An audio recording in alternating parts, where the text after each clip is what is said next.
The door closed softly behind Lena, but to her, it sounded like the end of everything. She stepped outside into the cold night, the rain falling heavily against her skin.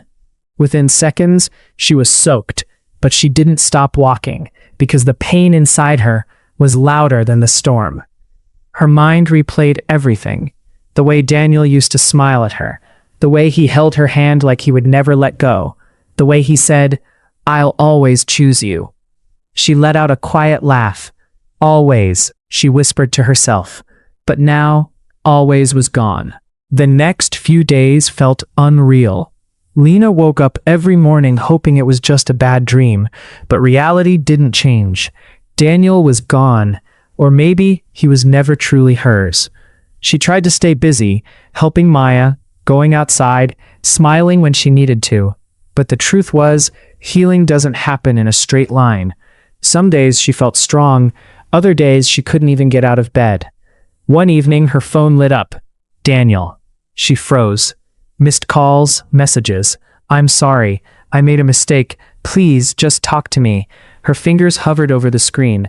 She wanted to reply. She wanted to ask why. She wanted to hear his voice one more time. But instead, she slowly turned off her phone. Because deep down, she knew some apologies don't fix what's already broken. Daniel sat across from Sophia in a quiet cafe. This time, there was no excitement, no laughter, no stolen glances, just silence. "I told her everything," he said finally. Sophia nodded slowly. "I figured." She looked at him carefully. "Do you regret it?" Daniel stared at the table. That question felt heavier than anything. "I don't know," he said honestly. "I just know I lost someone who truly loved me." Sophia's expression changed. "And what am I?" she asked softly. Daniel hesitated. And in that moment, everything became clear. Sophia let out a small, bitter smile. "I was never the one," she said. "I was just the escape." Daniel didn't argue, because he knew it was true. And for the first time, the affair didn't feel exciting anymore. It felt empty and meaningless. A week later, Lena returned to the house. Not to stay, just to say goodbye properly. The air felt different as she stepped inside. Cold, unfamiliar, like it no longer belonged to her. Daniel was there, sitting quietly, waiting. They looked at each other. But this time there was no love in the silence, only distance. "I came to get my things," Lena said calmly. Daniel nodded. "I figured." He stood up slowly. "I'm sorry," he said again. Lena looked at him, not with anger, but with clarity. "I believe you," she said. "But that doesn't change anything." Daniel swallowed hard. "I never wanted to lose you." Lena gave a small, sad smile. "But you did." Silence filled the room again. "I hope one day you understand what you had," she added. Daniel looked down. "I already do." But it was too late. Lena picked up her bag, walked past him. And this time, she didn't stop.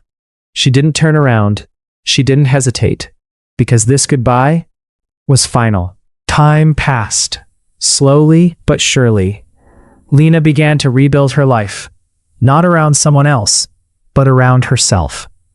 She started doing things she once forgot. She read books again, took long walks in the evening, watched sunsets without feeling empty.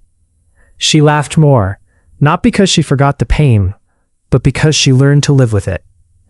One afternoon, Maya sat beside her and asked, "Do you still love him?" Lena thought for a long moment, then nodded. "A part of me always will." Maya looked at her gently. "Then how did you move on?" Lena smiled softly. "Because I finally realized loving him was hurting me." She paused. "And I deserve better than that." And in that moment, she chose herself. For the first time.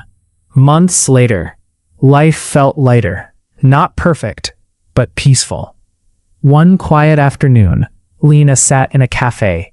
The sunlight streamed softly through the windows.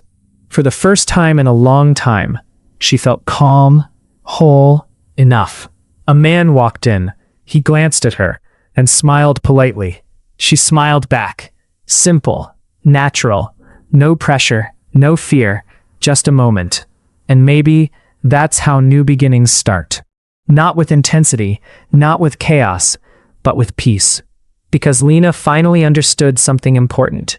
Love should never make you lose yourself. And the right kind of love will never ask you to.